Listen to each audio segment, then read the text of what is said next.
Au sommaire de cette édition, les hommages rendus à un grand témoin de l'histoire contemporaine de la Guinée. Dr Gabriel Sultan a rejoint sa dernière demeure ce jeudi. C'est l'heure du grand repos pour ce centenaire.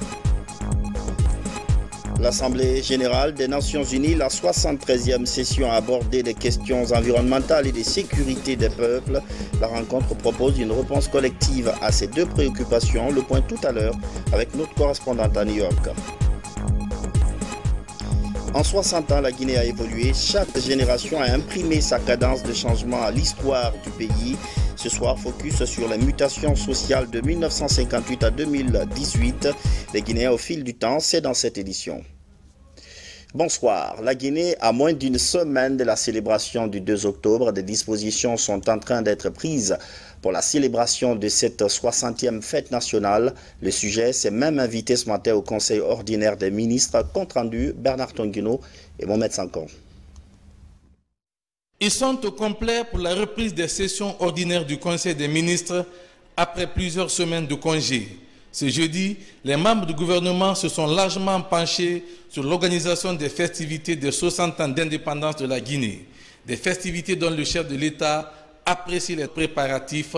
Au titre du premier point de l'ordre du jour, le président de la République a apprécié les travaux préparatoires réalisés par la Commission nationale d'organisation des festivités du 60e anniversaire de l'indépendance nationale et a invité tous ses concitoyens à une forte mobilisation pour conférer à l'événement tout l'éclat qu'il mérite. Le chef de l'État a informé le Conseil de l'arrivée de plusieurs chefs d'État à l'occasion de la célébration de cet anniversaire.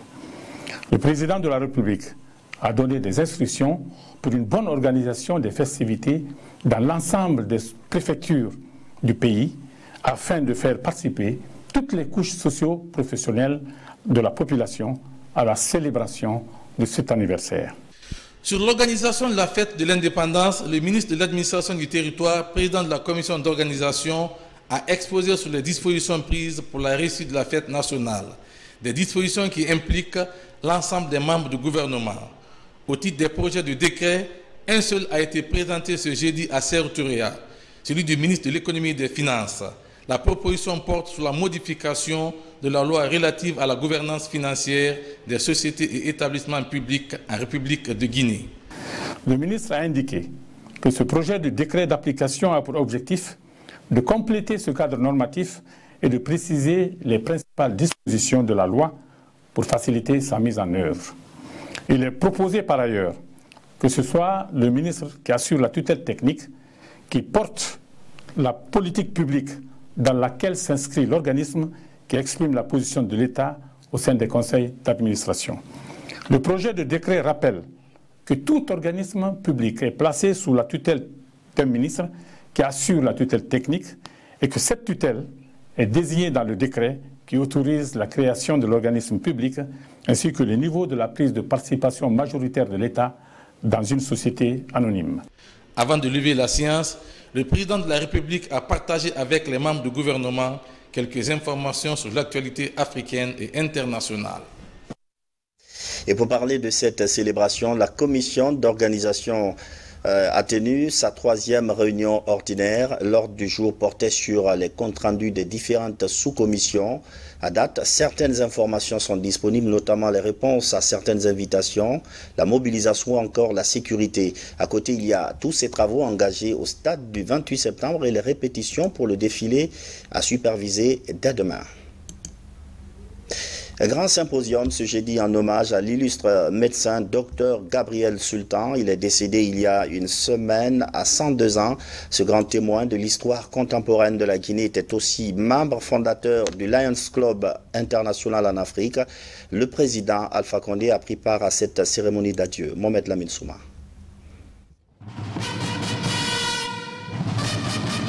Prières et recueillements dans la salle des congrès du Palais du Peuple de Conakry à la mémoire du docteur Gabriel Sultan. Une cérémonie funèbre dirigée par le président de la République, le professeur Alpha Condé, et son gouvernement aux côtés de la famille du défunt, ses anciens collaborateurs, l'Ordre des médecins de Guinée, les Lions et le Club de Guinée, ainsi que des amis et anciens partenaires venus de l'étranger. Dr Gabriel Sultan est décédé le jeudi 20 septembre dernier, à l'âge de 102 ans, à l'hôpital sino-guinéen. Grand médecin de carrière, le défunt était chevalier de l'Ordre de la santé publique, détenteur de la médaille de bronze des épidémies, médaille d'honneur du travail et Lion à vie. Dr Gabriel Sultan est né le 3 mai 1917 à Timbo, de la préfecture de Mamou. L'altérité de sa carrière se confond avec l'histoire de la médecine guinéenne. En effet, son émergence sur la scène médicale guinéenne a correspondu à la vitesse de croisière de la lutte contre les maladies endémo-épidémiques, notamment la trypanosomiase aux maladies du sommeil, la lèpre du bacille de Hansen, la tuberculose, également aussi l'onchocercose ou la cécité des rivières. Mais n'oubliez pas également qu'en ce moment, non seulement la tuberculose fait des ravages, mais également le paludisme faisait des destructions massives et la variole était également à sa pointe. Vous comprendrez aisément que ce monsieur avait énormément à faire. Pour le commun des mortels guinéens ou des humanités de 1960-1970, dès que vous parlez de Gabriel Sultan, on pense à 3 lettres. ITN, intérieur thoracique normal.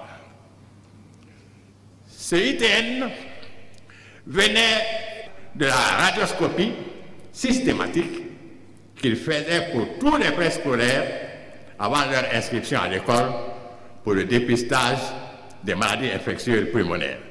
Surtout les primo-infections qui se transforment en tuberculose. Mais c'est peu dire de ce qu'il aurait fait.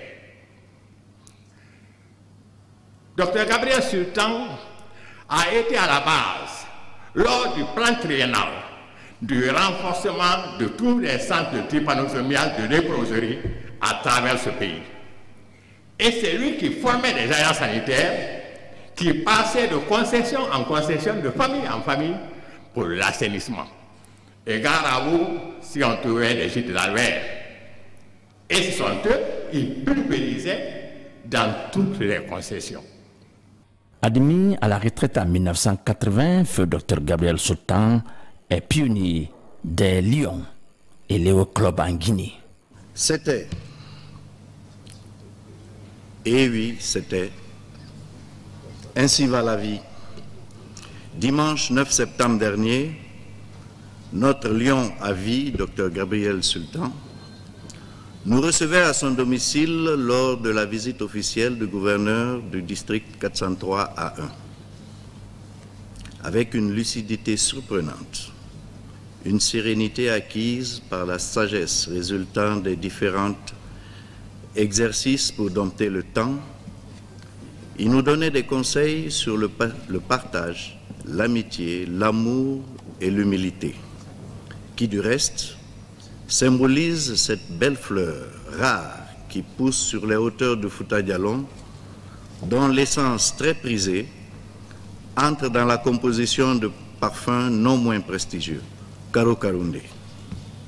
Et nous, conscients de notre situation d'éternel apprenant, étions accrochés à son verbe, si affable et conciliant, en ne sachant pas que nous le voyons physiquement pour la dernière fois et que nous aurions désormais à nous remémorer les enseignements du lion fondateur du club appelé Club Doyen Conakry Karo Karoundé, dont j'assure la présidence. Il est à rappeler qu'au cours de la période de novembre 1954 à juin 1969, 15 années durant, le lionisme a eu un parcours dans notre pays.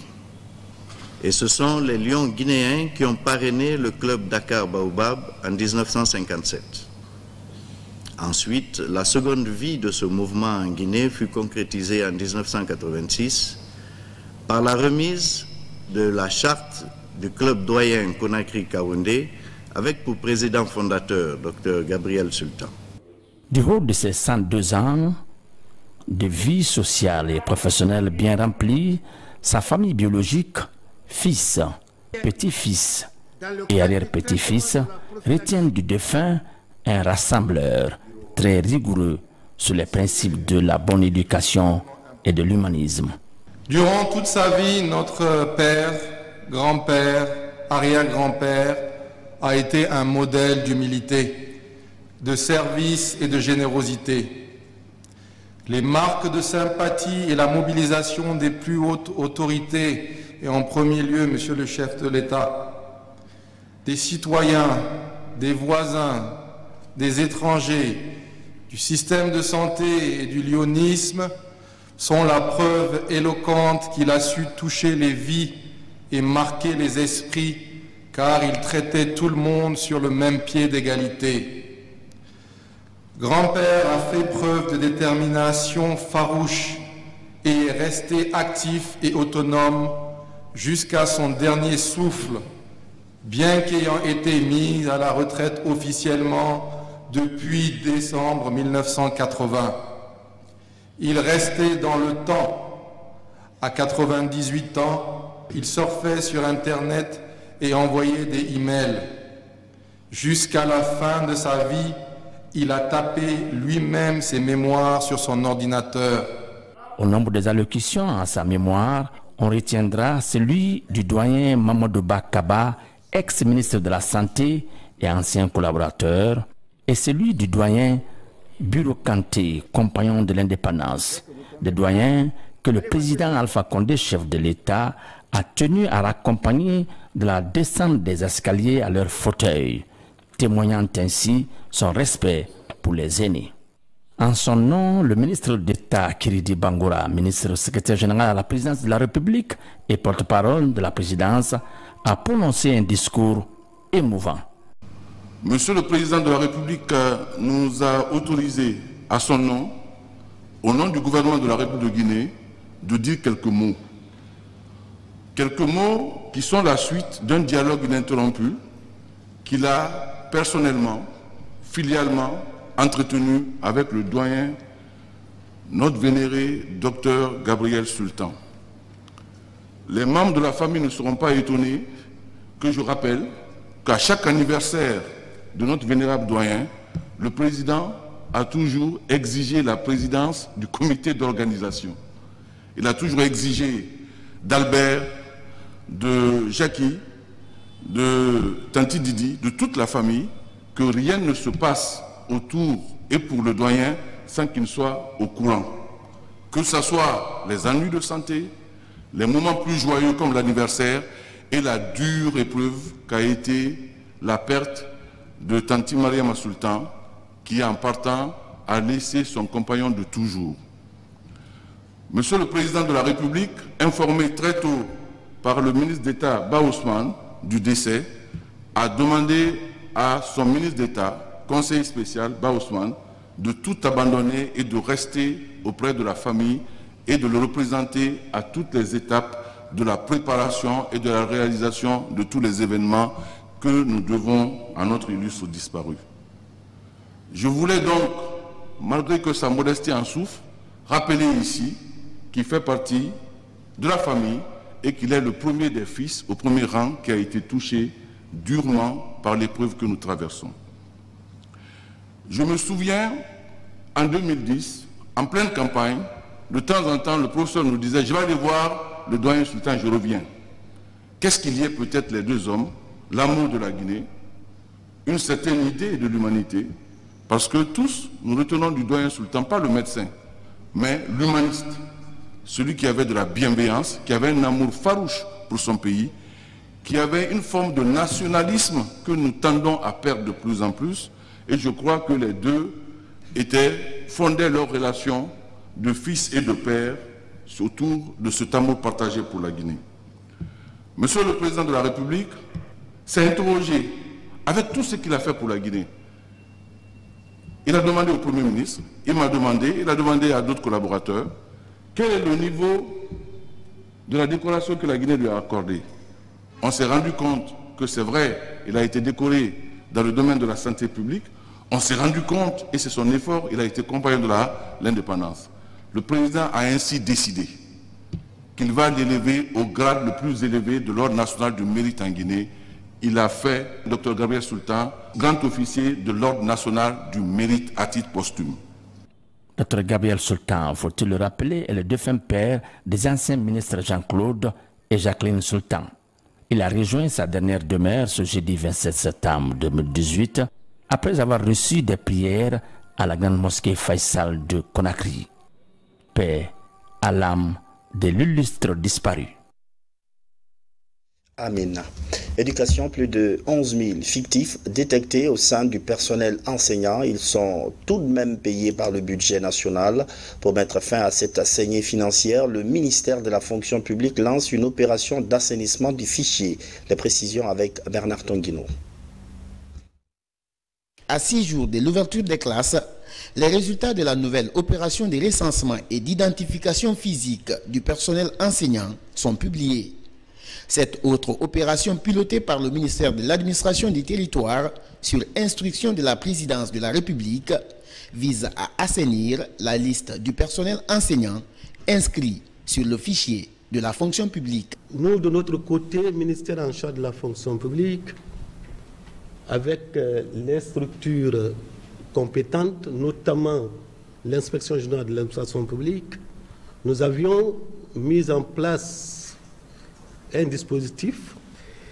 Et le premier dispositif consiste à éditer les fiches d'identification biométrique qui comportent toutes leurs données, données d'état civil et les données administratives. Alors voilà le dispositif que le ministère en charge de la fonction publique, en collaboration avec l'éducation, a pu mettre en place pour assainir davantage cette situation afin qu'on ait des effectifs de l'enseignement qui soient actifs sur le terrain.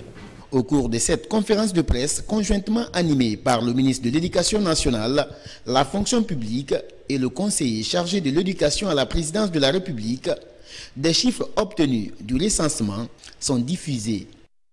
En dehors de ceux dont le salaire est domicilié au niveau du cabinet du MENA, qui sont au nombre de 1284, pour lesquels un contrôle est actuellement en cours et va s'achever normalement aujourd'hui. Il n'a pas été possible de retrouver 11 148 agents qui ne sont ni en situation de classe au primaire, ni en situation de classe au collège, ni en situation de classe au lycée, ni dans l'administration scolaire, c'est-à-dire dans les écoles, les directions préfectorales, les directions communales ou l'inspection régionale de l'éducation. Autre question abordée par les conférenciers, la menace des grèves publiée par le syndicat des enseignants. Le ministre Maurice Sangaré appelle les syndicalistes à privilégier la cause de l'école guinéenne en acceptant de revenir à la table de négociation.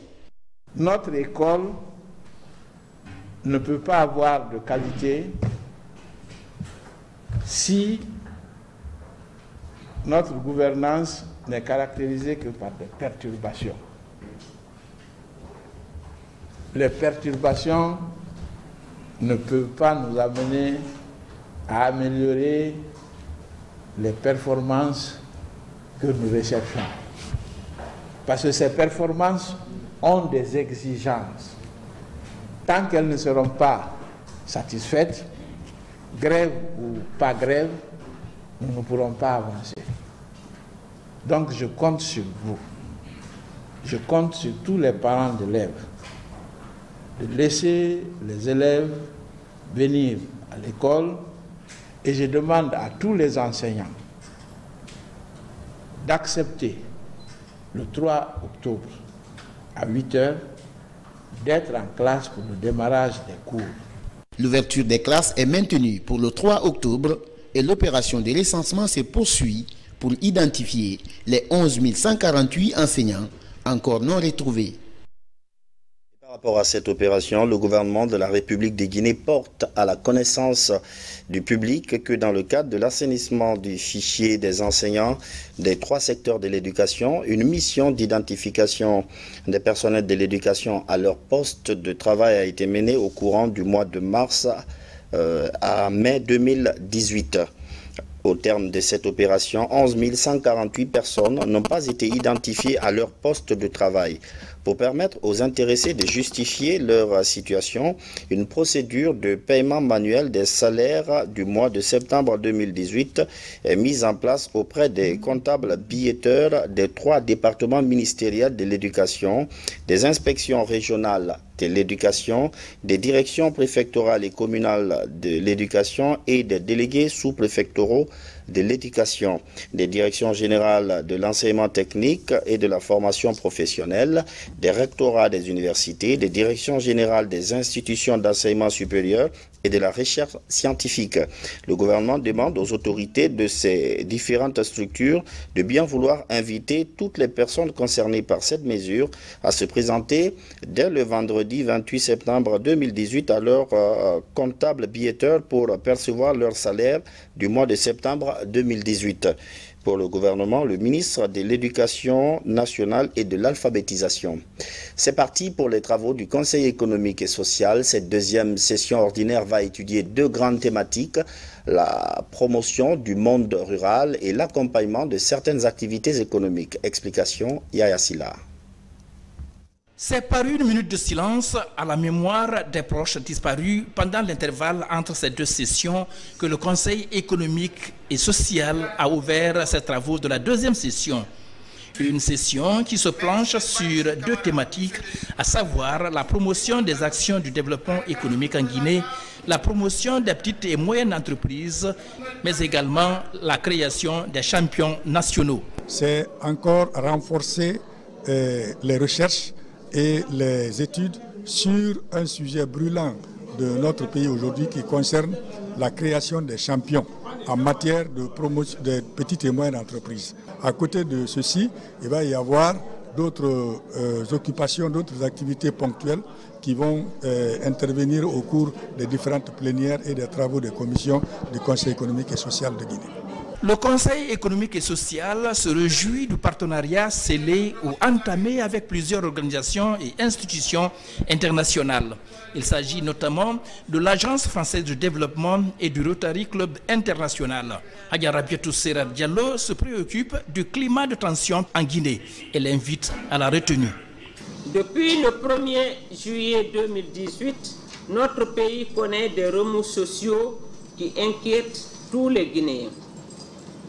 En tant que maison de paix et de dialogue regroupant l'État et tous les partenaires sociaux, le Conseil économique et social invite tous les acteurs à privilégier le dialogue social et inclusif.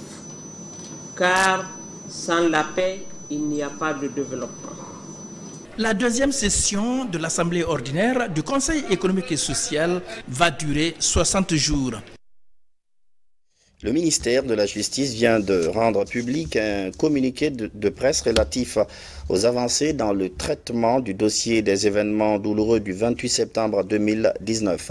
Au terme de ce communiqué, on note la clôture du dossier d'instruction en décembre 2017, la création d'un comité de pilotage opérationnel depuis le 1er juin 2018. Les rencontres de ce comité ont permis de réaffirmer la volonté du gouvernement de lutter contre toute forme d'impunité. En outre, les travaux ont porté sur la planification des activités liées à la tenue du procès, la sécurisation des magistrats, victimes, inculpés, témoins et autres intervenants, la recherche de fonds pour l'indemnisation des victimes. Le ministère de la Justice salue les efforts constants des parties prenantes et les exhorte à rester mobilisés pour accompagner l'institution judiciaire jusqu'à la fin de ce procès pour que justice soit faite. Signé le ministre d'État, ministre de la Justice, garde des Sceaux, Maître Cheikh Sako. L'ONU préoccupée par les enjeux climatiques et les crises dans certains pays, quelle réponse collective faut-il apporter à ces deux préoccupations? La 73e session de l'Assemblée générale des Nations unies a examiné de près ces dossiers et d'autres sujets d'actualité. La Guinée a pris part à ces travaux. De New York, la correspondance de Fatoumata Samora. New York, 25 septembre 2018. Il est 9 h du matin, heure locale. Les dirigeants du monde rallient le palais de verre de Manhattan. C'est l'ouverture du débat général de la 73e session ordinaire de l'Assemblée générale de l'ONU. Au centre des discussions, le multilatéralisme. Un multilatéralisme loué par certains et décrié par d'autres. Le secrétaire général de l'ONU et la présidente de l'Assemblée générale, eux, prônent le multilatéralisme renforcé. Ils mettent en avant les défis mondiaux tels que la réalisation de l'agenda 2030 et la lutte contre le changement climatique. Alors que le monde est plus interconnecté que jamais, les sociétés sont de plus en plus fragmentées. Les défis se mondialisent et les peuples se replient sur eux-mêmes. Le multilatéralisme est menacé au moment même où nous en avons le plus besoin. Le multilatéralisme est la seule réponse possible aux problèmes mondiaux auxquels nous sommes confrontés. Le fait de l'affaiblir ou de le mettre en cause ne fait que créer l'instabilité, la confusion, la méfiance et la polarisation. Emmanuel Macron s'insurge contre la nouvelle instabilité du monde et plaide l'avènement d'un nouvel équilibre reposant sur de nouvelles formes de coopération régionale et internationale. En revanche, le président des États-Unis, lui, dénonce l'idéologie du multilatéralisme. Donald Trump promet de toujours donner la priorité à la doctrine du patriotisme, faire de l'ONU une organisation pour tous, une force mondiale fondée sur des responsabilités partagées au service de sociétés pacifiques, équitables et durables. C'est le thème de ce débat général annuel. Pendant une semaine, 193 chefs d'État et de gouvernement devraient se succéder à la tribune des Nations Unies. Parmi eux, la forte délégation guinéenne conduite par le ministre des Affaires étrangères et des Guinéens de l'étranger. Et puis cette décision de la HAC relative à la suspension de l'émission Zone Libre de la radio Nostalgie FM et de son animateur Soriba Colentin Camara. Constatant que dans l'émission Zone Libre diffusée sur la radio Nostalgie FM le mardi 25 septembre 2018, l'animateur Soriba Colentin Camara a introduit des invités qui ont tenu des propos allant dans le sens de la remise en cause de la coexistence pacifique entre les communautés ethniques guinéennes. Attendu que l'article 108 de la loi organique du 22 juin 2010 portant sur la liberté de la presse stipule que toute allégation ou imputation qui porte atteinte à l'honneur ou à la considération de la personne ou du corps auquel le fait est imputé est une diffamation.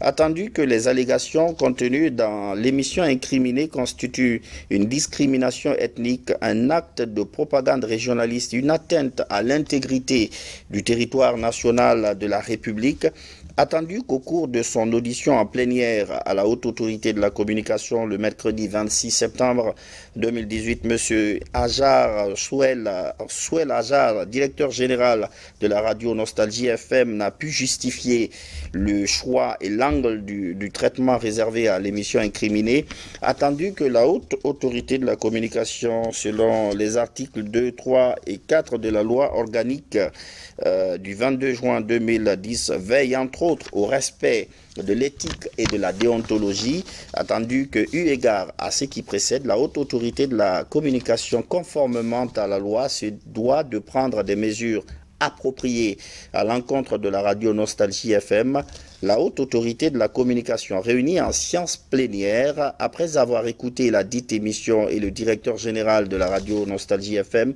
a délibéré conformément à la loi par ces motifs.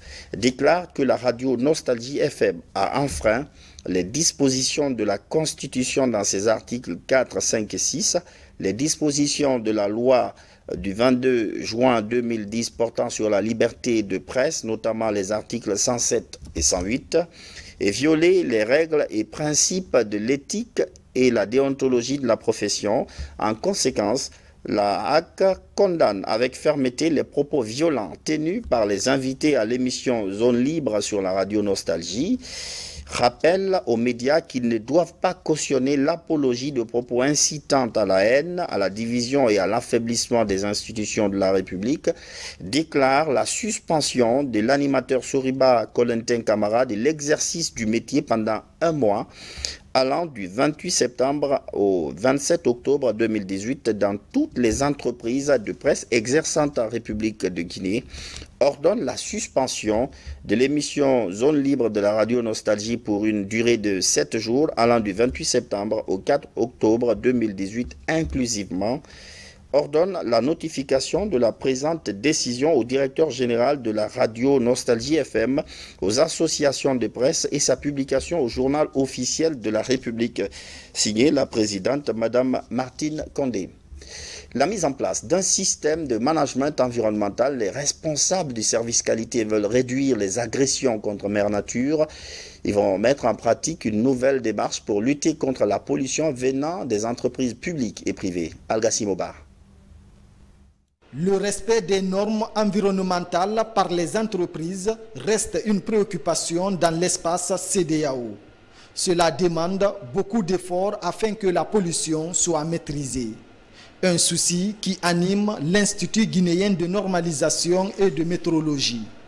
Pour atteindre cet objectif, les prestataires sont orientés vers la norme ISO 14001. Sa version 2015 dicte le comportement à adopter face aux impacts des activités socio-économiques sur l'environnement. Tous les pays de la CEDEAO sont informés de l'existence de cette norme-là.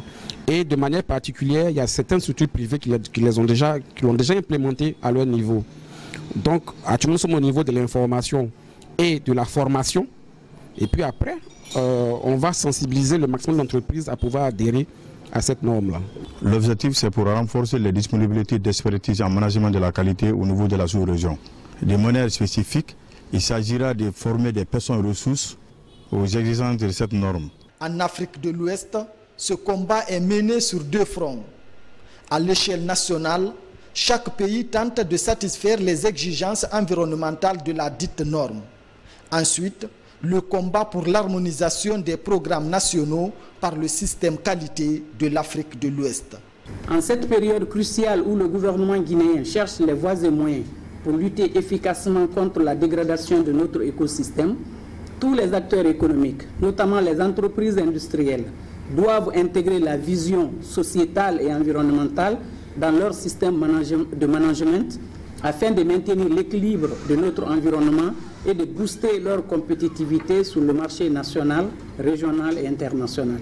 En Guinée, la norme ISO 14001 version 2015 est en phase d'implémentation. Elle concerne les entreprises étatiques et non étatiques. La maîtrise de ce système de management environnemental est un motif de culture de la qualité pour la durabilité de l'entreprise. Il existe désormais un institut d'assurance maladie obligatoire. Il s'occupe essentiellement du secteur public et est placé sous la tutelle du ministère de la fonction publique. Cet institut couvre les risques liés à la maladie et aux accidents non professionnels. Adi Kamara. La prise en charge médicale des fonctionnaires guinéens est un autre défi à relever par le gouvernement. C'est pourquoi le président de la République, professeur Alpha Condé, a mis en place l'Institut national d'assurance maladie obligatoire. Créé en 2014, l'Institut a assuré l'évacuation sanitaire de plus de 80 fonctionnaires. C'est le cas de cet enseignant. Il avait des problèmes de rein durant des années. Je tiens à les remercier d'abord. Ensuite, remercier le gouvernement Vraiment, c'est une bonne affaire. C'était vraiment dans un état très très difficile. Mais grâce à Inamo aujourd'hui, je marche. Et je suis avec la béquille là. On m'a dit de ne pas laisser complètement. C'est petit à petit. Donc j'avais un problème de prothèse au niveau de la hanche. Quand je suis venu ici, j'ai déposé le dossier. Ça a pris du temps, mais quand même, j'ai eu la chance d'aller à Kamsar, à Anami. Donc vraiment, c'est là-bas où le traitement est lié. Il s'agit là de remplir certains critères pour bénéficier de la prise en charge tant à l'intérieur qu'à l'extérieur du pays. Ici, le directeur général de l'Institut, Mamadi Doumbouya, donne des précisions concernant cette prise en charge. Aujourd'hui, la fonction publique peut me dire, monsieur le directeur général, nous mettons à votre disposition 100 000 agents publics. Ces 100 000 agents publics sont ceux qui marchent à la fonction publique. Mais les collectivités, c'est-à-dire les mairies, ont leurs aussi agents qu'il faut prendre en charge. Donc les travailleurs de ces collectivités sont aussi pris en charge. Sans compter, en troisième position, que chaque assuré aura à ses côtés ou dans son carnet 5 personnes. Une femme et 4 enfants, dont au moins 3 à l'école. C'est des règles du jeu et tout ceci s'apprécie par rapport à un système de gestion. Donc avec les organisations syndicales, nous avons mis des échéances, des taux selon que nous évoluons. On a dit les agents publics vont payer d'abord 5% de leur salaire indiciaire, l'État va payer 10% de ce salaire indiciaire. Il faut que les cotisations tombent. Donc, premier appel, c'est de demander aux organisations syndicales, chacune en ce qui la concerne, vraiment de faire un appel à leurs adhérents afin qu'à un moment donné, on puisse vraiment commencer à cotiser. Cette entreprise initiée par le gouvernement guinéen se veut pérenne et efficace pour le bonheur des agents publics et leurs familles. À présent, notre rubrique en 60, on aborde aujourd'hui la problématique des mutations sociales. La Guinée a évolué. De 58 à maintenant, le pays a fait du chemin. Mais quelles sont les phases et la nature de ces différents changements? En quoi notre vie en communauté a-t-elle évolué? Les mutations sociales avec Kerno Ousmane Diallo.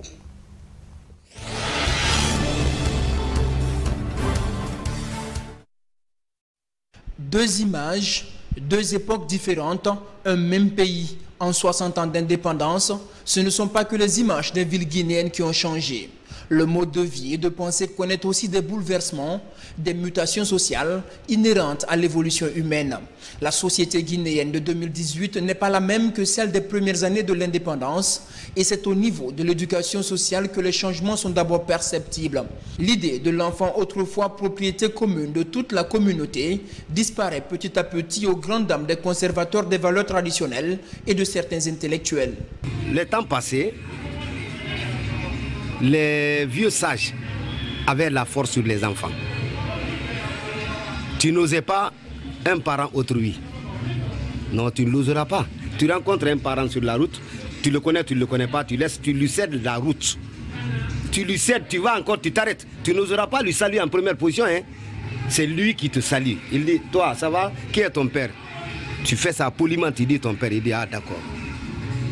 Il va faire compte à son père. Il dit, oui, je l'ai vu, il n'a même pas osé me saluer. C'était ça. Nous avons tendance à aller vers le mode de vie occidental en créant des familles unicellulaires. Unicellulaire, c'est le père de famille, son épouse, ses enfants, n'est-ce pas? Nous n'avons plus cette vie familiale, cette cour où l'enfant appartenait à la famille, n'est-ce pas? Donc l'oncle, la tante étaient aussi bien responsables de l'enfant que son géniteur. Et donc il y avait une sorte de responsabilité collective qui était exercée par tout le monde, n'est-ce pas, par rapport à l'éducation des enfants, mais aussi par rapport à la solidarité, par exemple vis-à-vis des handicapés. N'est-ce pas? Un handicapé, avant, c'était la famille qui en prenait soins. Tu ne voyais pas de handicapés qui mendiaient dans la rue, non. C'était la honte pour la famille d'origine du handicapé, quel que soit le type d'handicap. Avec le développement accéléré de nouvelles technologies et la mondialisation, les mutations sociales s'opèrent progressivement dans tous les domaines de la vie, avec toutes les couches sociales. Acteurs majeurs du développement du pays, les femmes et les jeunes, par exemple, subissent des influences de divers ordres et les traduisent dans leur mode de vie. Aujourd'hui, les femmes, elles sont plus éduquées qu'avant. On a des diplômés de très haut niveau, mais on est moins engagés pour la cause de la femme que nos mamans. Nous sommes moins engagés et nos filles le sont encore moins. Donc ça c'est négatif. Ça c'est négatif. Parce que sinon, avec le niveau d'éducation que nous avons, avec les moyens financiers dont nous disposons, parce que entendons-nous bien, on dit bon, les femmes sont pauvres. Oui, elles sont pauvres. Par rapport aux hommes, nous sommes les plus pauvres. Mais celles qui ne sont pas pauvres, que font-elles pour aider celles qui sont pauvres? Quelle solidarité nous avons entre femmes éduquées et femmes qui n'ont pas eu le privilège d'être scolarisées, d'aller à l'école ou d'apprendre un métier.